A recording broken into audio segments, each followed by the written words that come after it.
Constitution, which came into effect on January 26, 1950. Republic Day teaches us the values of justice.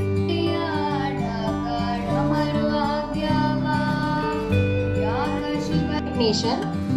It's my great pleasure and pride to invite all of you for this program.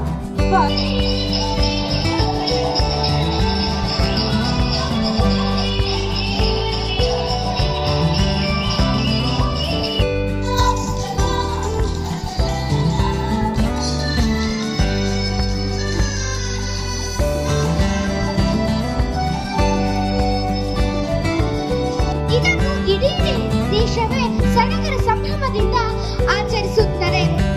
ಸಂವಿಧಾನವು ಒಂದು ಸರ್ವೋಚ್ಚ ಕಾನೂನು ಆಗಿದೆ. ಇದು ಬಾಪೂಜಿ ಬೆಳಗಿದ ಭಾರತ, ನದಿ ಕಾವೇರಿ ಹರಿಯುವ Bharat. Constitution of India came into force in 1950. Our constitution is written by Dr. B.R. Ambedkar. Republic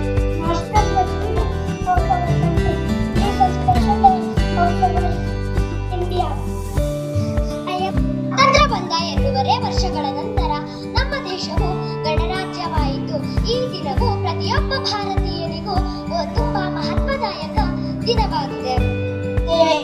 ಈ ಸಂದರ್ಭದಲ್ಲಿ ಎಲ್ಲರಿಗೂ ಗಣರಾಜ್ಯೋತ್ಸವದ ಶುಭಾಶಯಗಳು.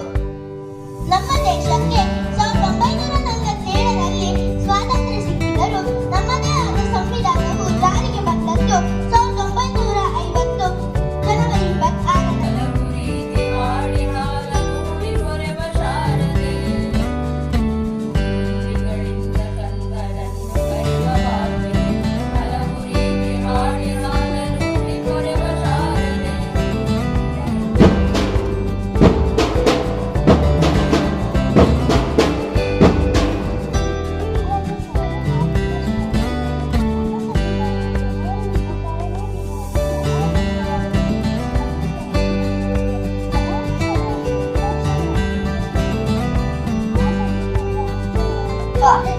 ಸ್ಥಾಪನೆವಾಗಿದೆ. ಇಷ್ಟು ಹೇಳುತ್ತಾ ನನ್ನ ಮಾತನ್ನು ಮುಗಿಸುತ್ತೇನೆ.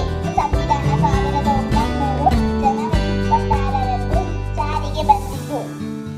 My name is Shiva. I am the 1947 ಇಸ್ವಿಯಲ್ಲಿ ನಮಗೆ ಸ್ವಾತಂತ್ರ್ಯ ಬಂದು ಕೂಡ ತುಂಬ ಸಮಸ್ಯೆಗಳಿದ್ದರು ಭಾರತ ದೇಶದಲ್ಲಿ. ಅದರಲ್ಲಿ ಮೊಟ್ಟ ಮೊದಲಿಗೆ ಏನಾಗಿದ್ದರೆ ಎಲ್ಲ ರಾಜ್ಯಗಳನ್ನ ಸೇರಿಸೋದು. 1940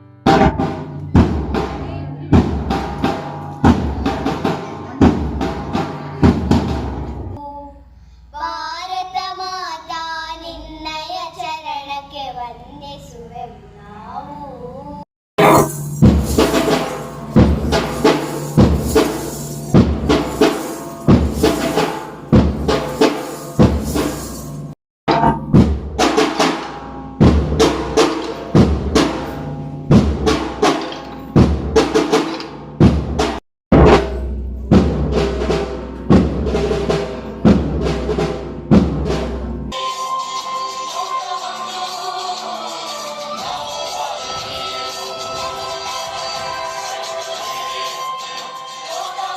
ಈಗ ಇಲ್ಲಿ ತನಕ ನಡೆದಂತಹ ಕವಾಯತು ಹಾಗೆ ನಿಮ್ಮೆಲ್ಲರ ಒಂದು ಪರ್ಫಾರ್ಮೆನ್ಸ್ ಬಹಳ.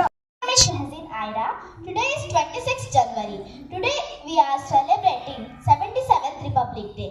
I wish you all a very happy Republic Day. On 26th January 1950, our constitution came into force. Dr. B.R. Ambedkar is known as the father of our constitution. We should respect our constitution. I am proud to be an Indian. I love my country very much. Republic Day teaches us to live in unity and peace. Thank you. On occasion of the 77th Republic Day, I would like to express my sincere thanks to everyone.